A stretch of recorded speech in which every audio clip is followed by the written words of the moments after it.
Olá, pessoal. Essa é a aula sobre o primeiro tópico do curso sobre interação humano-computador. E é exatamente um tópico inicial em que a gente trata de vários aspectos que serão melhor discutidos ao longo das próximas aulas.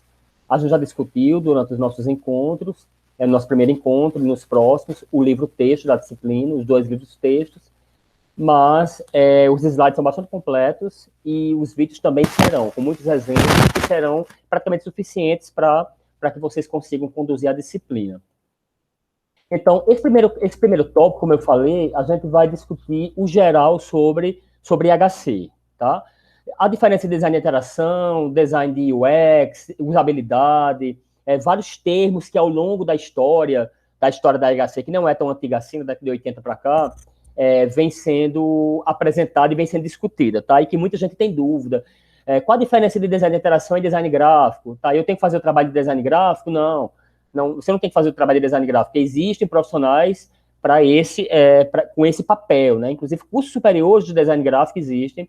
O foco aqui do design de interação ele é um tanto diferente, completamente diferente, como a gente vai ver ao longo da disciplina. Ele está muito próximo da engenharia de software, né? Porque exatamente a IHC ela é uma sub-área da engenharia de software. Então, no processo de engenharia de software, para todo o processo de construção de um software, as etapas de análise, de projeto, de codificação, de teste, as disciplinas e as técnicas de IHC, de design de interação, estarão incluídos dentro desse processo e, usualmente, as empresas utilizem um processo de desenvolvimento ágil ou não, elas geralmente misturam os dois processos de engenharia de software e design de interação, de modo que ele não fique tão pesado e não fique tão oneroso para a equipe de desenvolvimento. Então, alguns exemplos de design ruim, aqui só para começar a falar para vocês o que seria essa questão de um bom design e um mau design. Nesse caso aqui, a gente tem um painel de um elevador. Esse site aqui, baddesigns.com, é bem interessante. Ele tem vários exemplos de maus design e também de bons. Então, nesse caso aqui, ó, fica difícil nesse painel de elevador a gente identificar o que é um botão e o que não é um botão. Vocês estão vendo que isso aqui, que parece ser um botão, porque exatamente o background é exatamente da cor da direita, o da direita é um botão, o da esquerda não é. Esse da esquerda é simplesmente um label para esse botão da direita. E, aparentemente, dá a entender que é um botão também. Então, esse é um exemplo de um mau design. Aqui tem outro caso, que é aqui é um sistema web, no caso, uma página web totalmente caótica e bagunçada, né? Parece brincadeira isso, mas não é. Esse é um site real, um sistema real. Não tem nenhum agrupamento, a navegação primária e secundária é totalmente confusa, ele não tem padrão, não tem consistência, não segue os princípios de design, como a gente vai ver. É tudo muito confuso, você não tem uma organização lógica das informações, os próprios links, os próprios botões, as imagens, não tem nenhuma consistência internamente dentro da própria página. Todas essas são questões que a gente vai discutir ao longo da disciplina e vocês vão entender tanto como você pode avaliar e identificar quando essas más práticas de design são implementadas, tanto quanto quando você for fazer parte de uma equipe de engenharia de software e você é responsável pela parte de design de interação ou pela equipe, saber como deve proceder.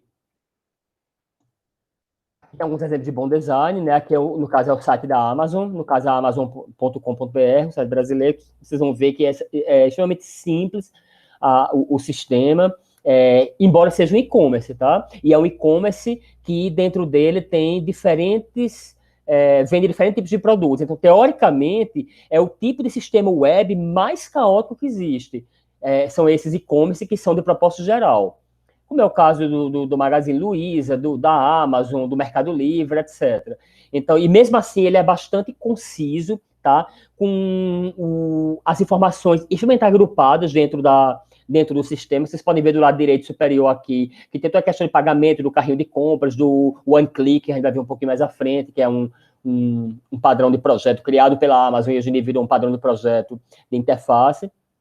Aqui eu tenho a minha navegação primária do sistema, tem alguns serviços, e basicamente aqui eu tenho a navegação, tá? Então eu tenho, nesse caso aqui, um search, aqui em cima, muito claro, porque por se tratar de um e-commerce, tem muita gente, a gente vai também estudar isso, como eu disse a vocês, esse tópico inicial é para abordar vários iniciar vários tópicos que a gente vai discutir ao longo da disciplina, mas existem os usuários que são Search Dominant e tem os usuários que são Link Dominant. O Search Dominant tem o hábito de entrar num sistema qualquer e já buscar alguma coisa. Ele já quer ver aquele text field para poder localizar, buscar alguma coisa. Então, tem aqui, claro, o e-commerce deveria ter, tá? Mas também aqui eu tenho a minha navegação, se eu fosse navegar por categorias do que se vende lá na Amazon, tá?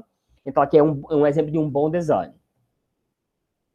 Então, ele usa grids para organizar o layout, tem uma boa estrutura de navegação, que é o principal. A navegação, a gente vai ter 2 tópicos exclusivamente para tratar sobre navegação, sobre a questão da hierarquia, o que é que deve ter na hierarquia principal do sistema, na sub-hierarquia, como é que eu organizo um menu, um submenu, ou um tab, um subtab, questão textual, que é muito importante, quantidade de informação que deve ter, questão de ajuda pontual, tudo isso de respeito com a navegação geral do sistema da interface, e a gente vai trabalhar com isso em 2 capítulos, inclusive, em 2 tópicos, inclusive, a gente utiliza o livro do Steven Krug, que eu falei na sala de aula, né? Não me faça pensar. E também tem toda uma preocupação com cores e com fontes, né? Bastante consistente. Se vocês navegarem no site da Amazon, independente de quantos níveis verticalmente vocês naveguem, vocês se aprofundem no site, no sistema, vocês vão ver que há uma excelente consistência em todos os níveis, seja de cores, seja de ícones, seja de fonte, seja de estrutura hierárquica, seja na hierarquia secundária, vertical ou horizontal. Aqui tem outro exemplo de um bom e de um mau design, no caso aqui do controle remoto, tá? Porque quando a gente fala de design como um todo, um controle remoto, ele pode ser um sistema computacional, tá? Porque ele pode ser um gadget, que a gente chama de hardware software. Nesse caso, certamente não. Certamente ele vai navegar por um sistema que está na televisão, né, que hoje em dia são sistemas, inclusive, dos padrões de interface para aquele tipo de interface, que é aquela interface em que a gente fica mais ou menos a 3 metros de distância dele, que são os sistemas como Netflix, ou a própria Net, ou Sky, etc. São aqueles sistemas que rodam nas televisões, e obviamente a gente pode usar no computador também, mas que, nesse caso, são os da televisão. Nesse caso aqui, eu estou falando só do controle remoto. Veja que esse da esquerda, que é o preto, ele tem um design muito melhor do que o da direita. Começa pela ergonomia do controle, que ele se ajusta muito melhor à mão, tá? E tem outros elementos que o fazem melhor do que o da direita. Por exemplo, uso de cores para identificar elementos do controle remoto, agrupamento com base em seções de controle relacionados a coisas específicas, como volume e mudança de canal, ou numeração para você mudar os canais pelo número, etc. Enquanto o da direita, não, ele é todo de uma cor só, todos os botões praticamente do mesmo tamanho e de uma cor só, com pouco agrupamento, o que dificulta bastante, por exemplo, um usuário, mesmo que ele não tenha nenhuma deficiência, utilizá-lo. Então, o que é projetar algo? Tá? Afinal de contas, eu lembro que na disciplina de Ctrl 5, alguém perguntou se a disciplina de IHC ela estava mais relacionada com front, com back ou com full stack. E eu, depois de explicar um pouco a importância de você tratar o full stack na questão, mas eu falei que ela estava relacionada com front, obviamente, porque o objetivo do design de interação é foco na interface. Mas, ao mesmo tempo, foi que eu disse que a interface nada mais é do que uma representação do que o usuário pode manipular um sistema para acessar as funcionalidades, que no caso é o back. Então, por isso que é tão difícil dissociar o back do front em um sistema computacional. Tá? A gente deve fazer isso, obviamente, no sentido do princípio da dependência do diálogo, de separar a implementação até para facilitar a manutenção a título de desenvolvimento de software. Mas para o usuário, a interface ela deve representar o que o sistema oferece de funcionalidades para os seus usuários. Então, o que é projetar? O que a gente deve levar em consideração? Primeiro, quem são os usuários? É muito importante entender quem é o usuário do sistema. Então, quando eu estou projetando um sistema, num processo de análise de software, mais especificamente da interface do design de interação, é muito importante eu compreender quem é meu usuário. Então eu tenho que identificar quem é esse usuário, como é que eu faço isso? Tem muitas formas de fazer, tá? Nos capítulos e nos tópicos relacionados com o design de interação, que a gente vai ver várias técnicas do processo de design de interação, seja da parte de requisito, seja da parte de prototipação, seja da parte de gerar alternativas de design, ou até mesmo da avaliação, Algumas delas são relacionadas a identificar quem é esse usuário. Duas delas que a gente pode citar são o levantamento do perfil do usuário ou até mesmo representar esse perfil do usuário através de persona, que a gente vai ver algumas ferramentas que podem ser usadas para isso, é algo extremamente simples, tá? Mas que é importante fazer. O importante não é você gerar o personazinho, o importante é você identificar quem é esse usuário, de modo que todo o seu processo de interação seja focado nesse usuário. Quais são as atividades que ele vai realizar? Então, veja que quando eu estou tratando de atividades, de tarefas, eu estou tratando de funcionalidades. Então, se eu estou preocupado no que o usuário vai fazer, seja porque eu estou automatizando um processo que ele faz manualmente para um sistema computacional, ou até mesmo eu estou melhorando, ou refazendo, ou refatorando um sistema que já existe, mas que eu quero melhorá-lo, isso eu estou tratando de atividades que ele vai desenvolver. Então, é muito importante, além de conhecer o usuário, que atividades ele vai realizar. Aí, para isso, tem várias técnicas para poder compreender que atividades são essas. Que é o que a gente chama da etapa do design de interação, chamado estabelecer o requisito. Tá? É a maior, a mais importante, porque é aquela que você identifica através de várias técnicas de elicitação e também de especificação de requisitos, tudo que deve ter no sistema computacional e na interface do sistema. Então, várias técnicas serão estudadas, como histórias do usuário, como entrevistas, como questionários, observação, grupo focal, use cases, o que mais? Cenários de interação, etc. Todas são técnicas que a gente vai utilizar, em que momento vai utilizar, para que a gente consiga identificar o que o usuário necessita realmente, para que a gente desenvolva corretamente aquilo, chegue ao final e entregue o sistema com o que o usuário está esperando. Ok. Aqui tá, eu fiz questão de colocar essa imagem, que eu achei bem interessante, que é um modelo de uma jaqueta interativa, porque não existe somente sistemas web ou sistemas mobile, né? Hoje em dia, basicamente, existem vários tipos de gadgets que são sistemas computacionais. Seja um próprio smartwatch, por exemplo, seja algo vestível, como uma jaqueta, que você pode, por exemplo, controlar a questão do som, questão do seu iPod, questão do Spotify, ou eu posso ter, por exemplo, bichinhos de estimação virtuais, que eu posso interagir com ele, posso ter agentes virtuais que eu interajo por voz. Todos esses são sistemas computacionais e que, de alguma forma, eu tenho interação. Aí alguém poderia dizer, Petrone, então todo sistema computacional que eu vou desenvolver, ele é interativo? Não. Mas a grande maioria é. 99% são. Quais são os que não são? São aqueles sistemas totalmente back, por exemplo, de infraestrutura que tem o único objetivo de fornecer algo para outros sistemas. Então, nesse caso, eu não tenho interação com ele. Tá? Interagir significa o usuário interagir com o sistema. Seja com o sistema diretamente, ou seja com outra pessoa que também esteja utilizando o sistema.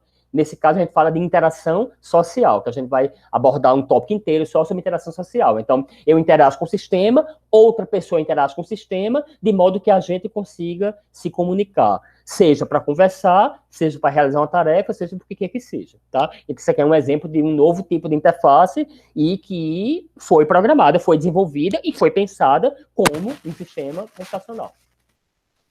Então, o que é de principal no design de interação e na IHC é identificar as necessidades dos usuários. Ah, tá, agora que eu estou entendendo. Eu achava que era simplesmente desenhar, ou criar o botãozinho, criar... Não, aquilo é importante também, claro que é. Mas vai chegar no momento que a gente vai fazer aquilo ali, pelo menos o sketch inicial. Porque geralmente quem faz toda a parte gráfica não é o profissional de ciência da computação, de engenharia de software, geralmente é o design gráfico. Mas com todo o entendimento do que a interface tem que ter, já com a organização de navegação, de hierarquia de sistemas, entregues por nós que somos os engenheiros de software. Tá? O que o design gráfico faz é, como parte da equipe, dar uma melhorada para que a gente melhore a estética do produto, que é um elemento importante na questão da experiência do usuário, mas que, de longe, não é a parte mais importante de um design de interação. O mais importante é entender o que o usuário precisa, entender a necessidade do usuário. Ah, mas aí eu já cursei APS, engenharia de software, em outra faculdade, eu digo em outra porque aqui no nosso curso é no 4º período da disciplina, então vocês não cursaram ainda, né? Inclusive, IHC é pré-requisito para ela. Mas eu já vi que engenharia de software também tem essa questão de entender a necessidade do usuário. Sim, tem, porque exatamente IHC faz parte do processo de engenharia de software. Essa questão de tratar o usuário, o termo como usuário, isso veio da IHC da década de 90. Porque até meados dos anos 2000, 2005, a engenharia de software tratava o usuário muito como cliente, tá? Então, vamos entrevistar o cliente para poder levantar os requisitos do sistema. Ia lá falar com o cliente. Mas, na verdade, o termo cliente não é legal, porque o cliente muitas vezes é o gerente, é o diretor, que não é o usuário real daquele sistema que vai ser desenvolvido ou aquele que vai ser refatorado. Então, a IHC sempre considerou os seus processos de desenvolvimento como um user-centered design, que é design centrado no usuário. Só lembrando novamente que o design, nesse caso aqui, não é design de design gráfico, não, tá? Design, o termo em inglês, significa projeto. Então, quando a gente fala, você trabalha com quem na empresa? Não, eu sou designer, eu sou projetista do sistema, não é que você é designer gráfico, tá? Então, entendendo a necessidade do usuário é considerar em que as pessoas são boas ou ruins, porque, por incrível que pareça, quando a gente vai projetar um sistema e a gente vai entender a necessidade do usuário, a gente pode compreender a necessidade e já direcionar para algum tipo de solução baseado no tipo de usuário que a gente tem que vai utilizar aquele sistema. Porque eu poderia ter mais de uma opção e eu escolho uma delas, porque aquele pessoal, aquele usuário ao qual eu estou desenvolvendo o sistema, eles são bons em realizar aquilo. Por exemplo, até mesmo o tipo de interação. Vai ser uma interação conversacional ou vai ser uma interação com base em comandos, por exemplo, tá? Considerar o que pode auxiliar as pessoas na sua atual maneira de realizar as coisas.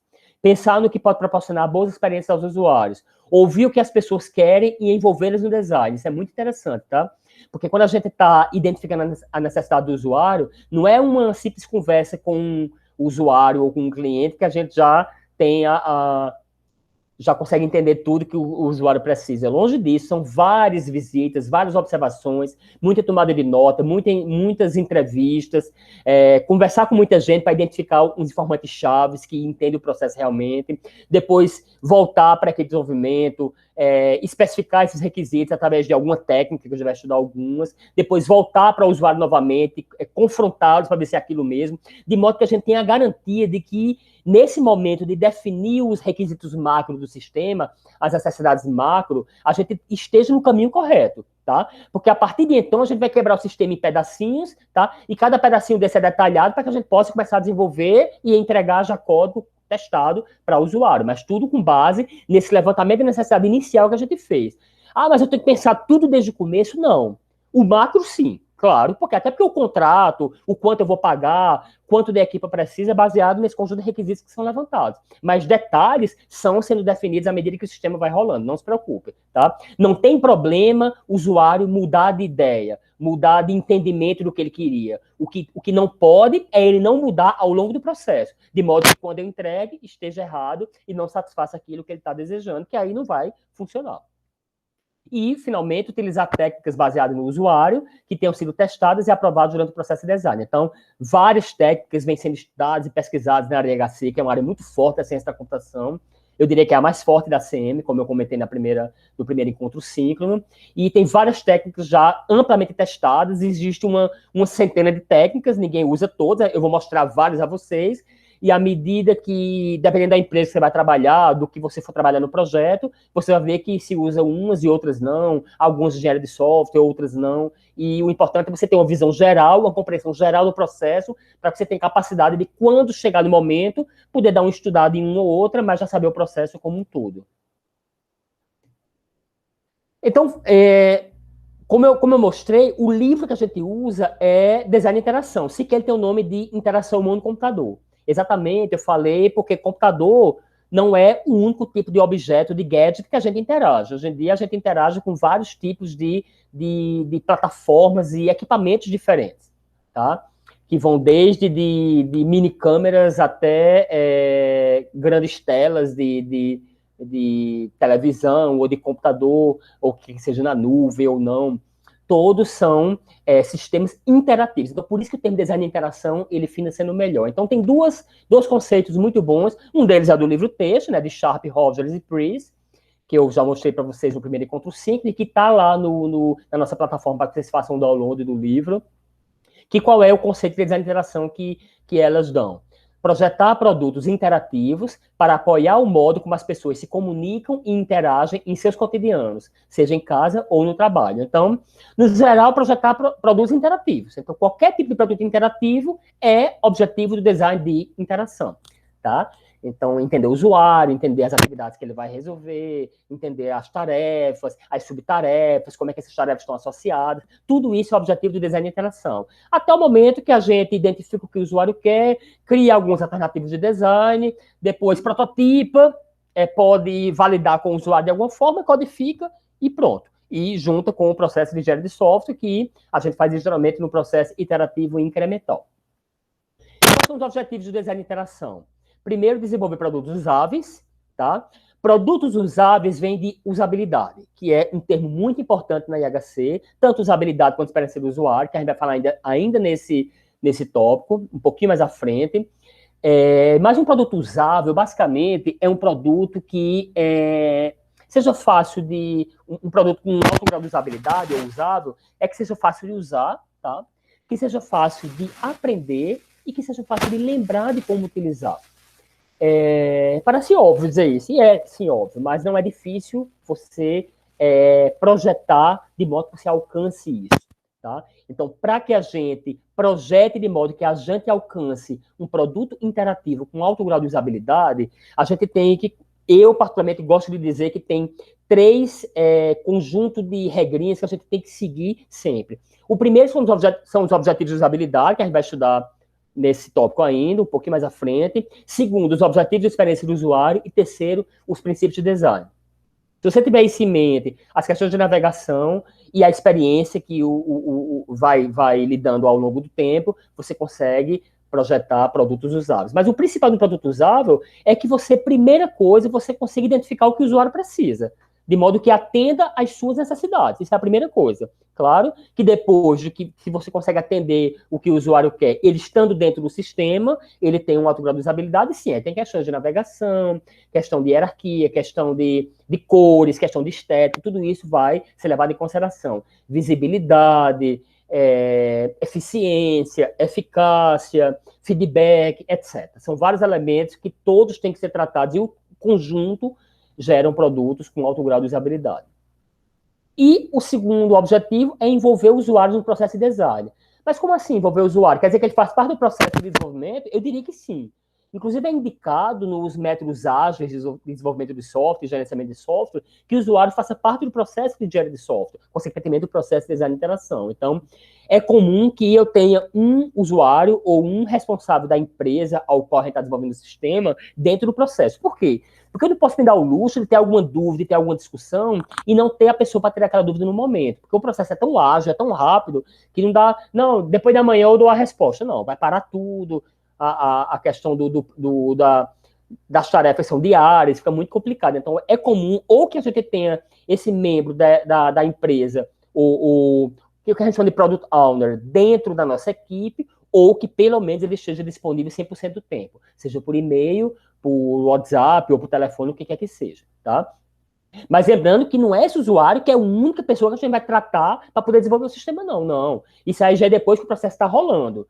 Para entender a necessidade do usuário, todas as técnicas de elicitação de requisitos, nesse caso, a gente tem que falar com inúmeros usuários, várias visitas, várias técnicas, várias observações, várias horas de vê-lo utilizando o sistema que ele já usa, ou realizando sua tarefa sem o sistema, por acaso se ele não tiver ainda, e tomando notas tal, para aí sim, identificando o que ele precisa, para poder gerar a primeira versão das necessidades, dos requisitos do sistema. Alguns componentes do design de interação. A primeira coisa é a diferença de design de interação e engenharia de software. Basicamente, a diferença é que o design de interação trata mais com a questão de front e engenharia de software com a questão de back, tá? Mas junto formam um sistema. E como a interface ele representa as funcionalidades, é muito difícil trabalhar isso de forma dissociada. Primeiro, que a empresa não tem dinheiro suficiente para contratar 2 equipes. Segundo, que se fizesse isso, ia dar muita bronca na hora de começar a codificar, porque as equipes iam ter pensado em necessidades diferentes, ia ter algum choque mais à frente, e isso tudo tem que ser pensado de forma unificada. E eu adianto a vocês, a parte de coleta, de identificação dos requisitos, de engenharia de requisitos, como um todo, vem muito dos requisitos, das técnicas da IHC e do design de interação, que são utilizados também na engenharia de software. Ah, mas eu ouvi falar que a técnica de história dos usuários vem de engenharia de software. Sim, a técnica de user stories exatamente, realmente veio da engenharia de software, lá do XP, da Experience Programming, que é uma metodologia lá dos anos 2010, 2008, 2010. Mas ela nada mais é do que uma representação de um requisito que, para ter chegado a ele, eu tive que elicitar, utilizando todas as técnicas de coleta de dados de todos os usuários. E para coletar esses dados, entrevista, observação, isso veio da IHC. Então, é uma coisa só, junta, que tem que ser feita de forma concomitante e em conjunto. Tá? Então, por exemplo, se você for um profissional de design de interação que vai fazer essa coleta de dados, vai especificar isso, prototipar, você é um engenheiro de software. Tá? Então, não tem como ser diferente.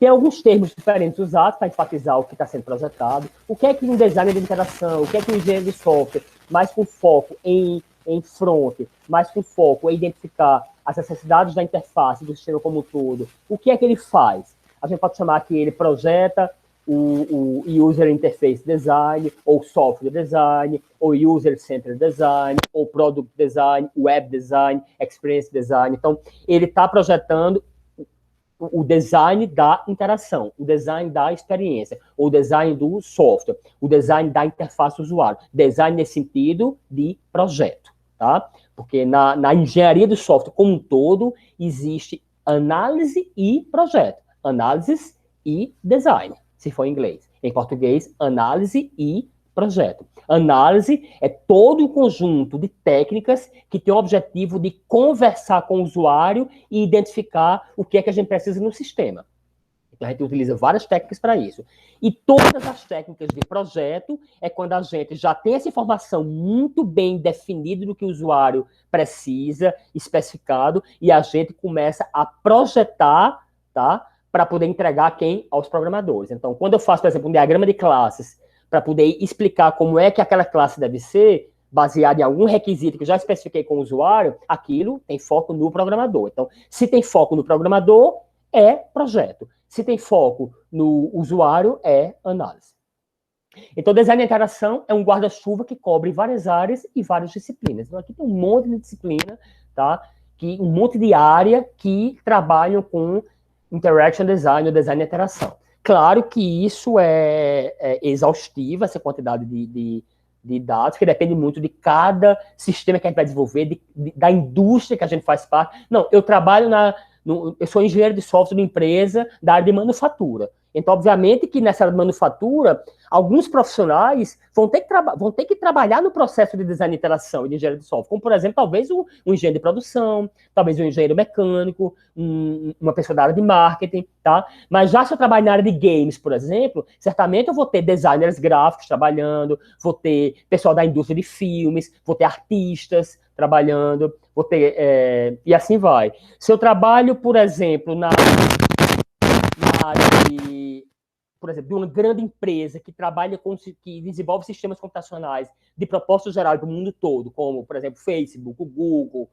Microsoft, etc., dentro das equipes de design de interação dessas grandes empresas, o que mais tem são psicólogos.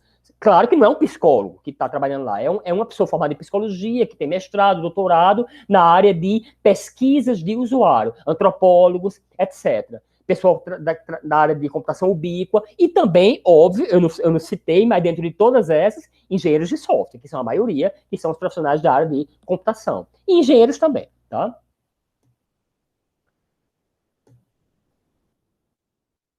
Ok, então vamos terminar esse vídeo por aqui. No segundo vídeo, eu vou apresentar quais são as 4 grandes etapas do processo de design de interação, tá certo? E junto no segundo vídeo ainda, nós vamos tratar dos objetivos de usabilidade e objetivos de experiência do usuário.